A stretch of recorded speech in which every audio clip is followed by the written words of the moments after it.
Hello दोस्तों, कैसे हो आप सब। आज हम आपके लिए एक नई सीरीज लेकर आए हैं, करियर टॉक्स।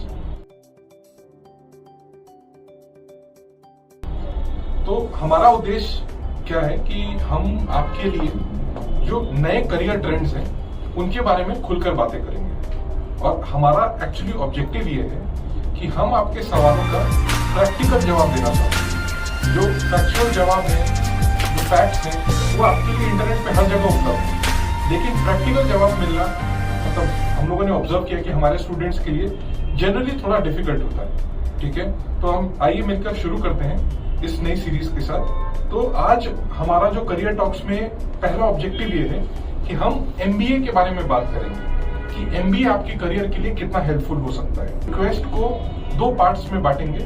पहला जो रिक्वेस्ट आता है हमारे लिए वो है उन बच्चों के लिए जो ग्रेजुएशन अभी कर रहे होते हैं। तो अगर आप मान लीजिए नॉन प्रोफेशनल कोर्स में ग्रेजुएशन कर रहे हैं, जैसे बीए हो गया, बीकॉम हो गया या और अन्य किसी कोर्स में, तब मेरा समझना यह है कि आपके लिए एमबीए काफी हेल्पफुल हो सकता है।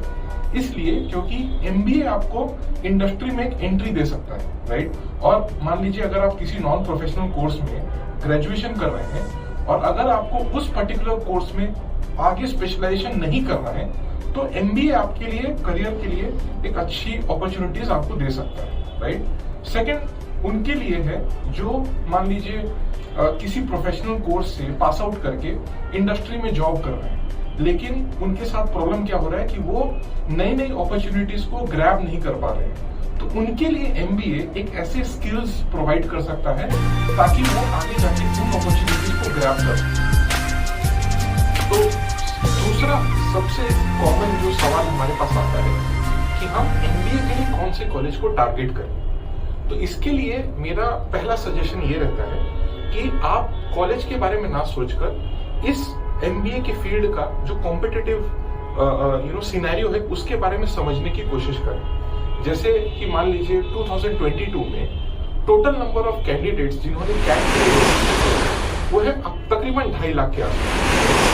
और अगर आप बाकी जितने भी एग्जाम्स हैं अगर उनके भी कैंडिडेट्स को अगर मिला लें तो कुल मिलाकर आपको 3 से 4 लाख कैंडिडेट्स हैं जो एमबीए के लिए टारगेट कर रहे हैं या जिनको एमबीए करना है। तो अगर आप बाकी उसके बाद अगर आप कॉलेजेस में टोटल नंबर ऑफ सीट्स जो है अगर आप उनको एनालाइज करें तो इंडिया की जो टॉप 50 कॉलेजेस हैं उनमें कुल मिलाकर अराउंड 10 से 12,000 सीटें हैं। तो इसका मतलब ये हुआ कि हर एक सीट के लिए मोटा मोटी 30 से 40 बच्चे टारगेट कर रहे हैं उस कॉलेज में एडमिशन के लिए। तो आपको फिर अपना जो प्रिपरेशन का जो प्रोसेस है वो कॉलेजेस को ना टारगेट करके एग्जाम्स को टारगेट करना वो सही रहेगा। और तीसरा सबसे कॉमन क्वेश्चन जो है वो जो हमारे पास आता है कि अगर मेरा किसी टॉप रैंक कॉलेज में नहीं हुआ तो क्या करें। तो मैंने कई सारे बच्चों को इस रीजन से करियर में अटकते हुए देखा है। तो मैं आपको एक ही चीज समझाता हूँ कि अगर आप मान लीजिए करियर में आपके ग्रोथ के लिए अगर एमबीए इंपॉर्टेंट है और अगर आपका किसी टॉप रैंक कॉलेज जैसे आईआईएम्स, एमडीआई, एफएमएस या आईआईएफटी इन कॉलेजेस में नहीं हुआ तो एमबीए ना करना ये आपके लिए शायद आपके करियर के लिए हार्मफुल हो सकता है, राइट।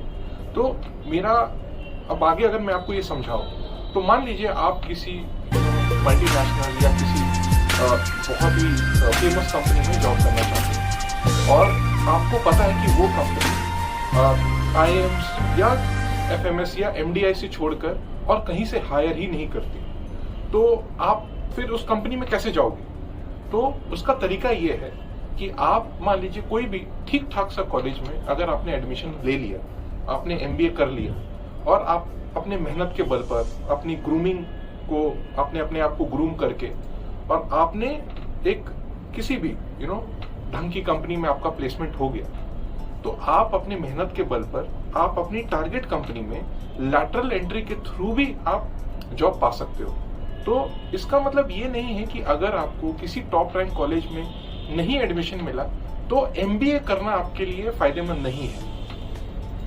तो आशा करता हूं कि मैंने आपके जरूरी सवालों का प्रैक्टिकल जवाब दिया होगा। फिर भी अगर आपके मन में कुछ क्वेश्चंस हैं या कुछ कंफ्यूजन है जिसका आप सोल्यूशन ढूंढ रहे हो, तो आप हमारे जो ऑफिशियल नंबर्स दिए गए हैं नीचे डिस्क्रिप्शन में भी है और इस वीडियो के बॉटम में भी डिस्प्ले कर रहे हैं, तो आप हमें रीच आउट करो। हम आपके क्वेश्चंस का प्रैक्टिकल सॉल्यूशंस प्रोवाइड करने की कोशिश करें।